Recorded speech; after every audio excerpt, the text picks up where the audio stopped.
poem is The Farmer's Bride by Charlotte Mew. A really interesting example, I think, of dramatic monologue, which is kind of a well-established form, certainly in the Victorian era, although this was obviously written a little bit later than that. Really interesting form, as I say, and it's something we're going to talk about a little bit in the course of our annotations. But the first thing we're going to do is read this through. The Farmer's Bride.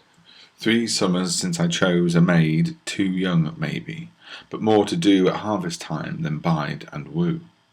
When us was wed, she turned afraid of love and me, and all things human, like the shut of a winter's day, her smile went out, and 'twasn't a woman, more like a frightened fay.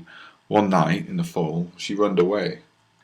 Out among the sheep her be, they said, should probably have been a bed, but sure enough she wasn't there, lying awake with a wide brown stare.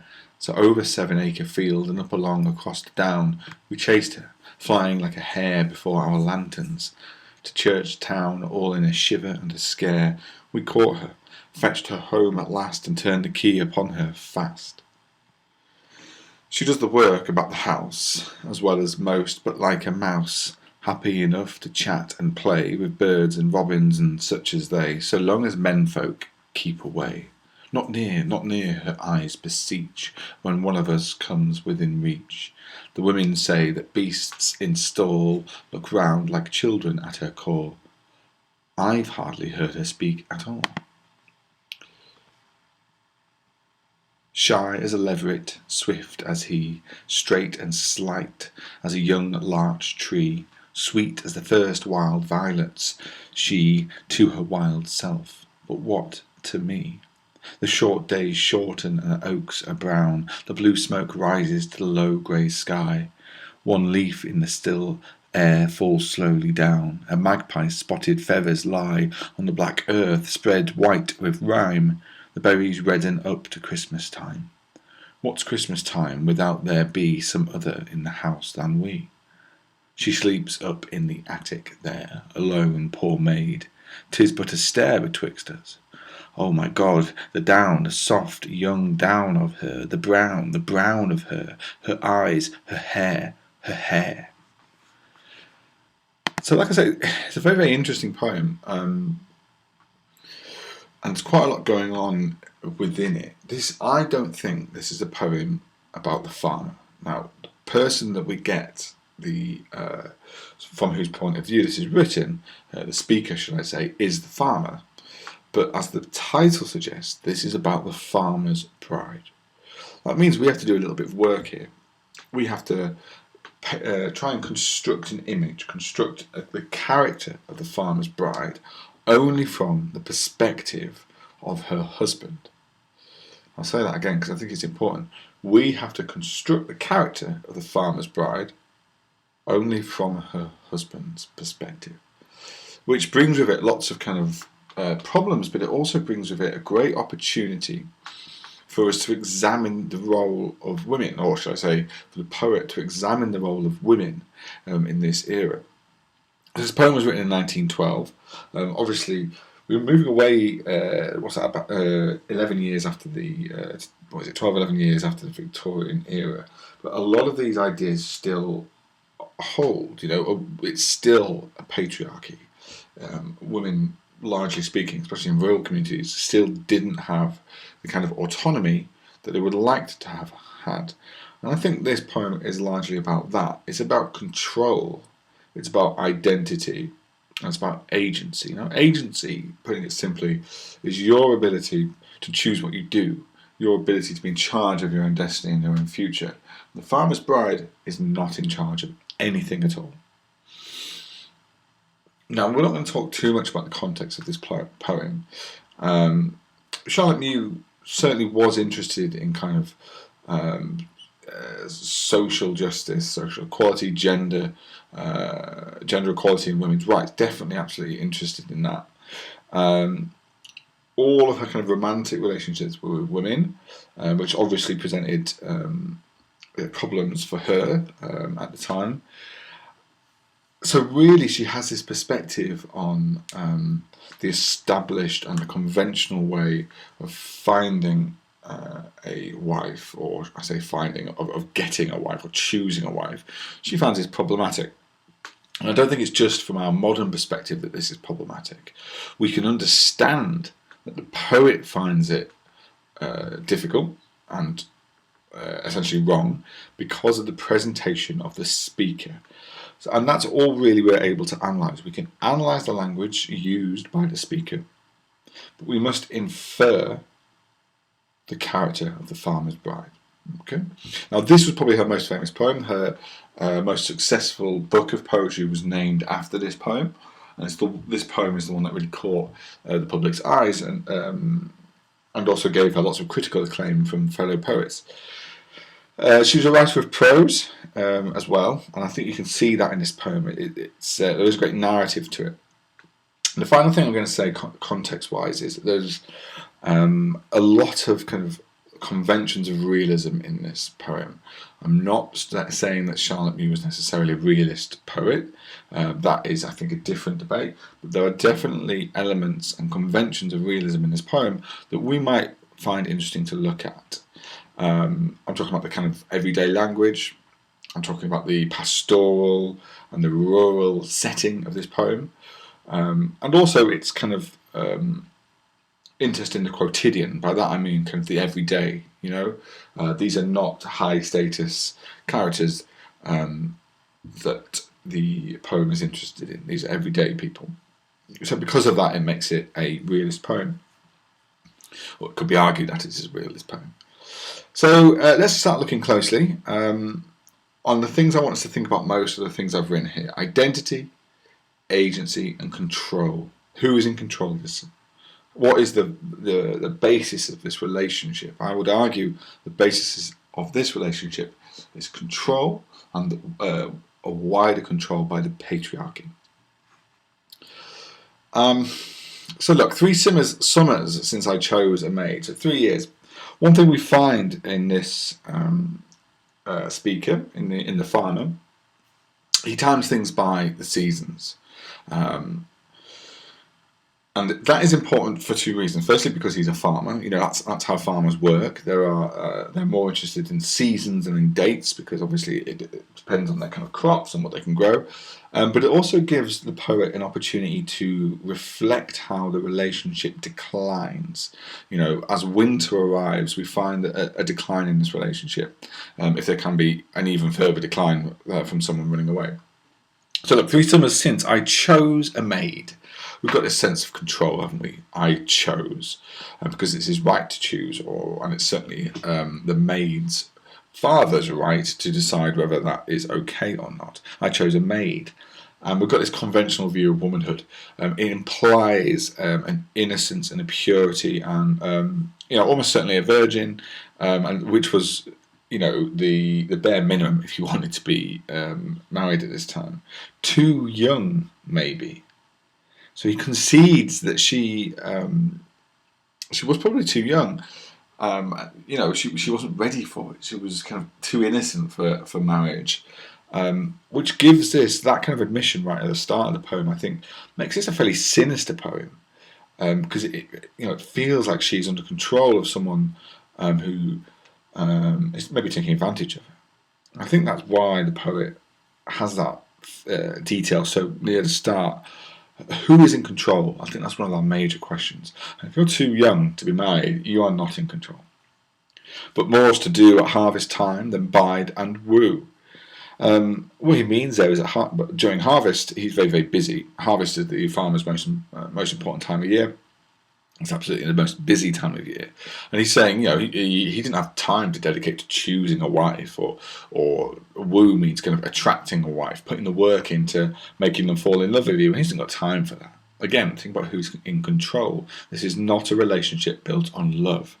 When us was wed, she turned afraid of love and me and all things human. So, as I said, this poem does have elements of realism and this kind of colloquial language. When us was wed, when we were married, he means. And I think it just shows the status of these 2 people, obviously. It also shows, I think, there's an implied kind of ignorance in the man, that he is just doing this because, in the farmer, should I say, that he is just doing this because this is the way it's always been done. He's not thinking about this. He expects this relationship to be fine, because that's what happens. Women are chosen to be wives, and they are cheated for, and they are happy because of that. And he's surprised by that. We're going to see his how incredulous he is that she doesn't like him as the poem goes on. And we need to think about his priorities. His priorities, obviously, his farm. Obviously, a successful farm is the difference between poverty and prosperity. So it's understandable. When us was wed, she turned afraid of love and me and all things human. So she's afraid of love. Because she's presented throughout this poem as by the farmer. It's important to remember. He presents her as this quite meek. The metaphor later is that she's a mouse. Very meek, very vulnerable, and she's afraid of love. But this, I think we could argue, is not love, is it? This is practicalities. This is arranged marriage. This is not love. And unsurprisingly, she's afraid of this. But he calls it, of all things, human. So there's an idea that love is natural, or that he's implying that love is natural. Remember, this is the perspective of the farmer. This is not the perspective of the poet, and it's certainly not the perspective of the farmer's bride. So we need to remember that.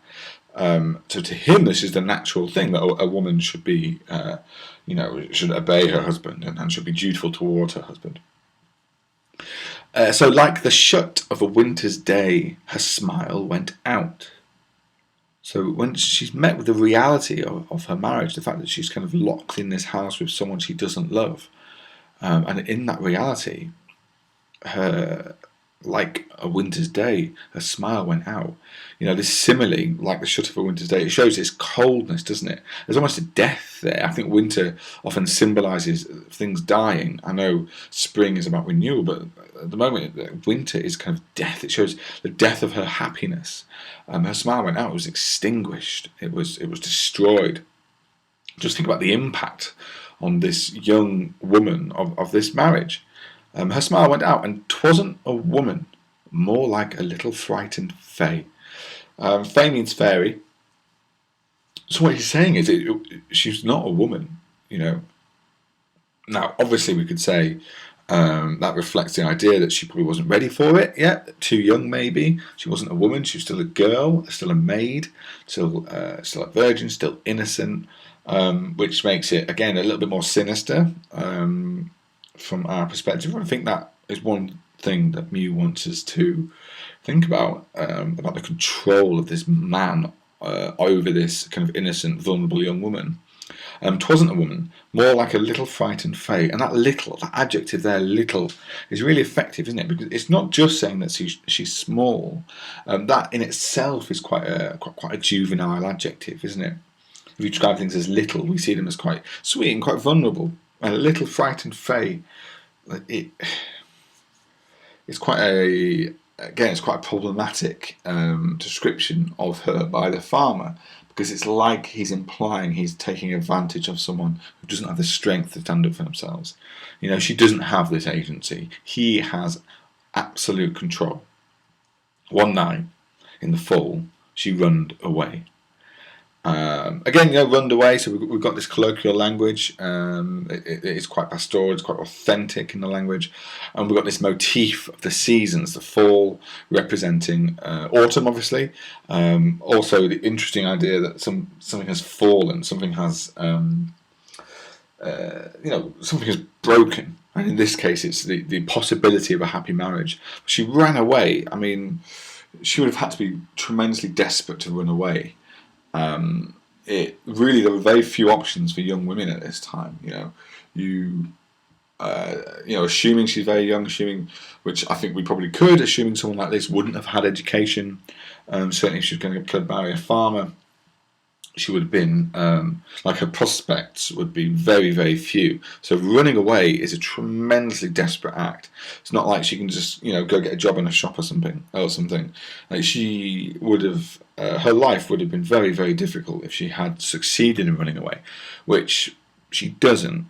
So we've got this sense of the decline, we've got a sense of a decay, and she ran away. Out among the sheep her be, they said. So she's like with the animals now, and very much she really reflects her life. I should say is reflective of the animal's life as well. She's almost a piece of livestock. She's kind of controlled and penned in. And almost bought for a reason. We talk about the commodification of marriage, and she is a commodity. She's there to give the farmer children, to look after his house and things like that. There is no love, and she is like the sheep at this point, out among the sheep. That means they said, and I like this they. It's important to look out for pronouns, and this they implies it's like an us and them, isn't it? She's really isolated. She's on her own. She's got society against her, society who expects that she should remain with this husband because that's what's expected. And we've got this idea of convention. What is convention? She should properly have been abed. Properly. Convention versus transgression, I've written there. Transgression is where you go against what is expected of you, where you go against convention. And what she should have been doing is being in bed. And we know the kind of connotations of that, what they should have been doing in bed, what it's proper for a man and wife to be doing in bed.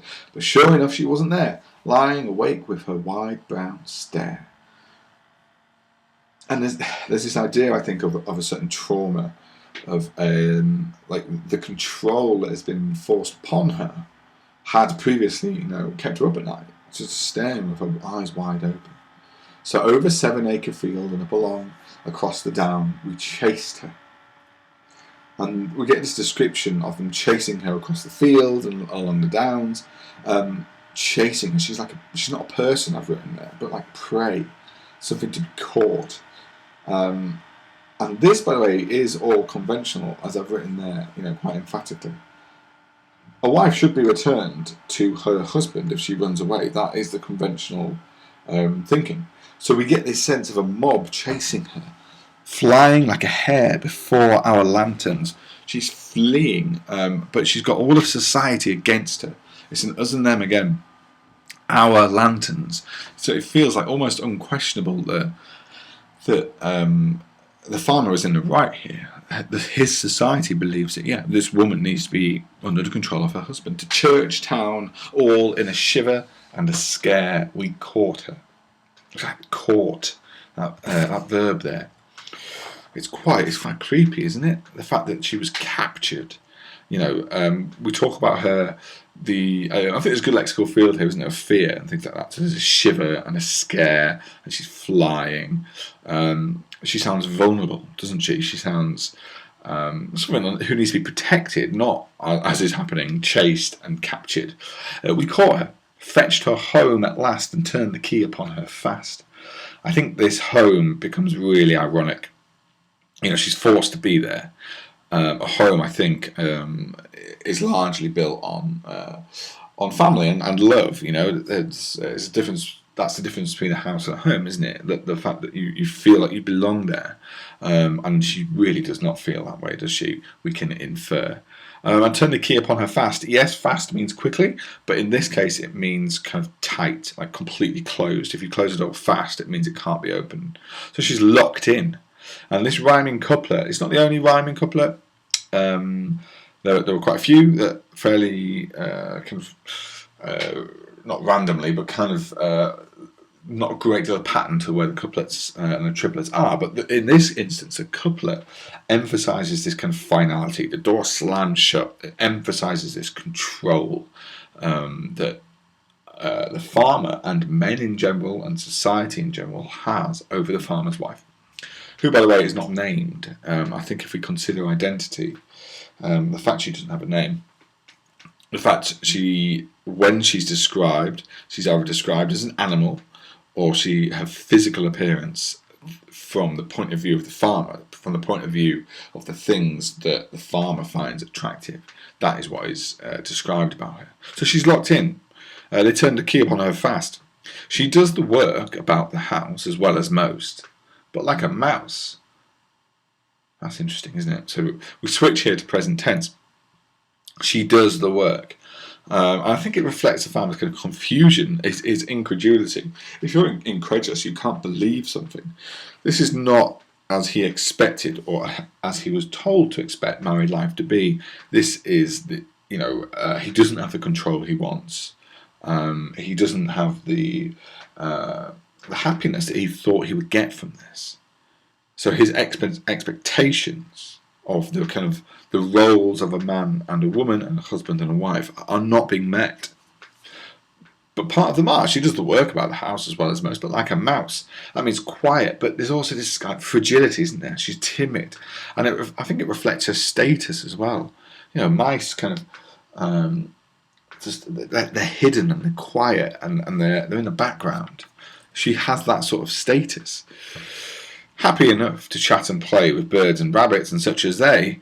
So we've got this romantic innocence, and I say romantic with a capital R, and the fact that it talks about kind of the purity and the joy we can get from nature. And she has this connection to nature, and I think to the honesty of nature.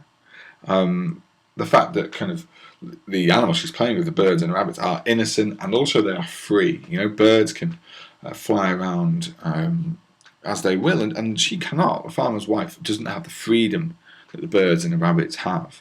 So she feels a connection with them, but I think it's almost quite a pathetic connection, isn't it? 'Cause it's ironic in the sense that she doesn't have this connection. So long as menfolk keep away, look at this evidence of her of the trauma I think she has,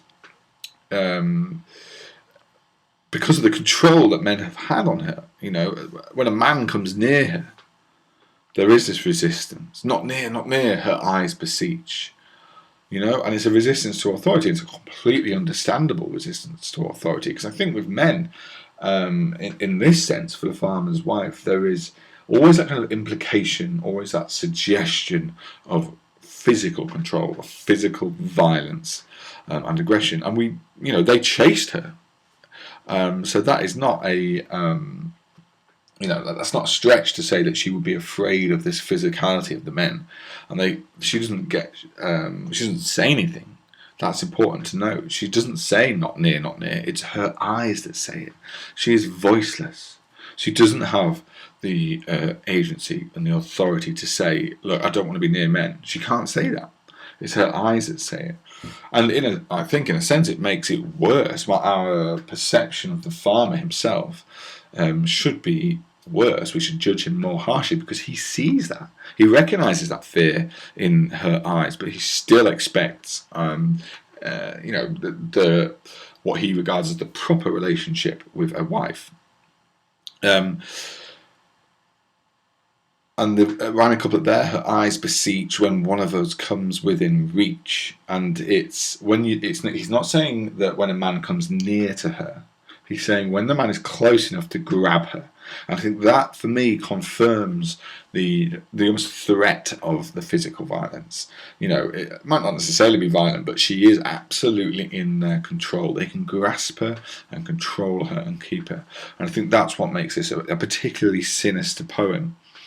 The women say that beasts in stall look round like children at her call. I've hardly heard her speak at all.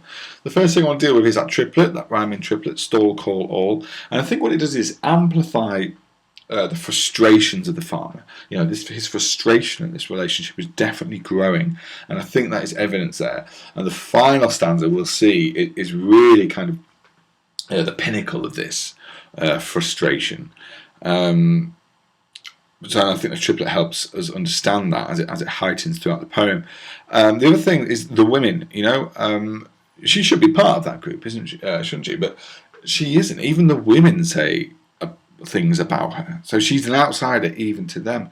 This status she has as someone on the outside, this implies that she's even outside of that because she refuses to accept her conventional and her expected role, which we could argue is fair enough. So look round like children at her call. So she has this, when it says beasts, it means animals. So she has this connection with the animals, and I think it's about this unity and this innocence. Look round like children. She has a connection with things that are innocent because it's implied that she herself is a child. And the italics there, I've hardly heard her speak at all. It emphasises this incredulity. He can't believe that she is kind of putting him in this position of not having a dutiful wife. He can't really believe it. So on to the second page. Let me just move that a little bit. So what we're looking at here is shy as a leveret. What we see is an increase in the amount of animal imagery. Shy as a leveret. We know leveret is a young hare. Now, hares are obviously kind of innocent because it's reflective of youth, but it's also elusive, something that can't be caught. If you ever see a hare running across a field, they're bound every which way and they're quite hard to catch. And I think that's part of it. The idea that she can't be kind of held down by the farmer. He can't control her in the way he wants, which is the cause of his frustration. It's also, we're going to see a little bit later, it's also profoundly ironic that he wants to control her, and she in fact is kind of controlling him in a way. So we've got this sibilance at the start: shy as a leveret, swift as he, straight and slight. I think it reflects the tone. It reflects kind of the natural imagery. Swift as he, we've spoken about this, haven't we? Something to hunt. He views her as something to catch, something to hold and capture. We've got this lexis of youth throughout this stanza. Shy as a leveret, slight, young, sweet, thirst. This lexical field, if you like, of youth. And these are kind of conventionally attractive qualities, but kind of this sweetness and this youth. A potential husband would want this in his wife, this innocence and this purity. Also interesting to look at the natural imagery. We've already spoken about the images of a hare, a larch tree there as well. I think it says two things, as you can see from my annotations. It says about the farmer's point of view. He views things through a very kind of natural lens as a farmer. He spends a lot of time out in nature, so that is his frame of reference. But also, we've got this idea of kind of vulnerability and unpreparedness, the innocence of nature, the vulnerability of nature is reflected in her. And again, we've got these wild violets. So wild is repeated, and I think it reflects how she's out of control. But I think we need to think of it as like a wild animal. That's something, again, that's innocent, and something that's uncorrupted by mankind. And she kind of maintains this status. But I think the more important reading of that is that he can't tame her. As much as he wants to, he's frustrated that he can't tame her.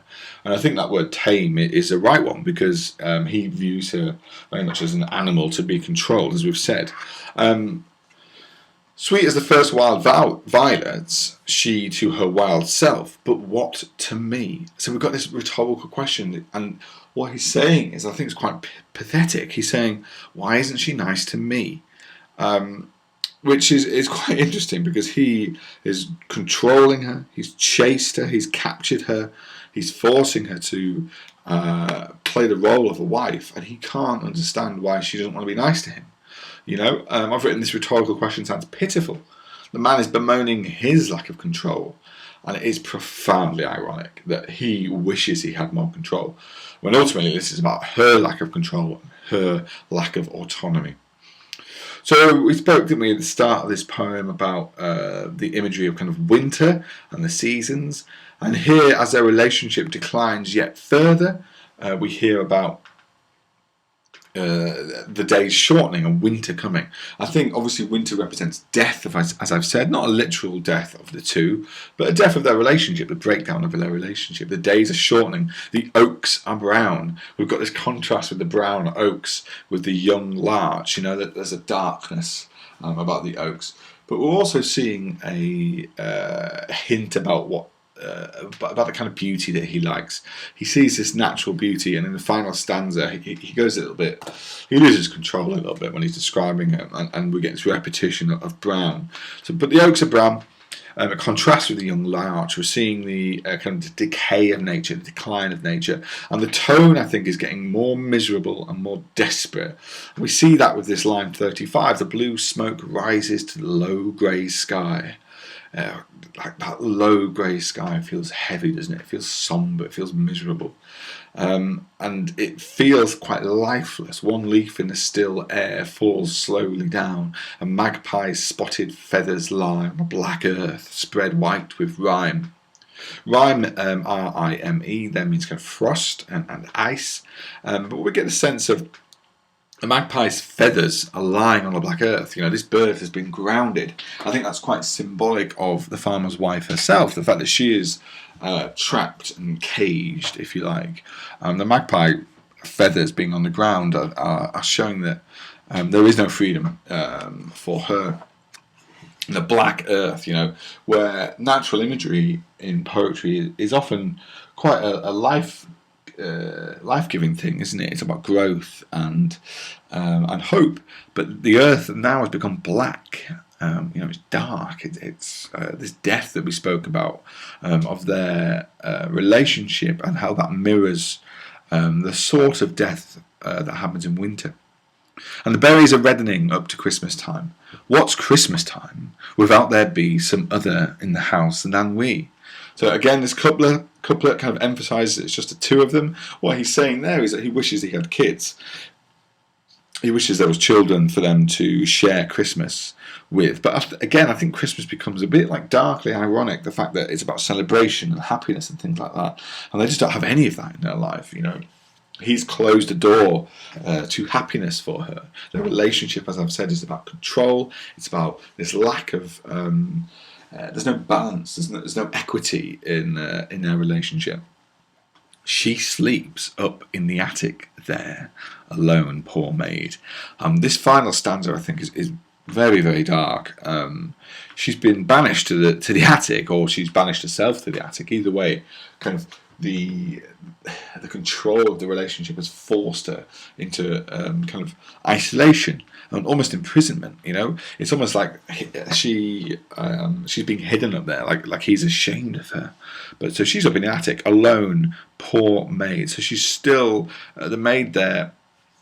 Again, I think, as the first stanza did, it implies and enforces her vulnerability and her youth.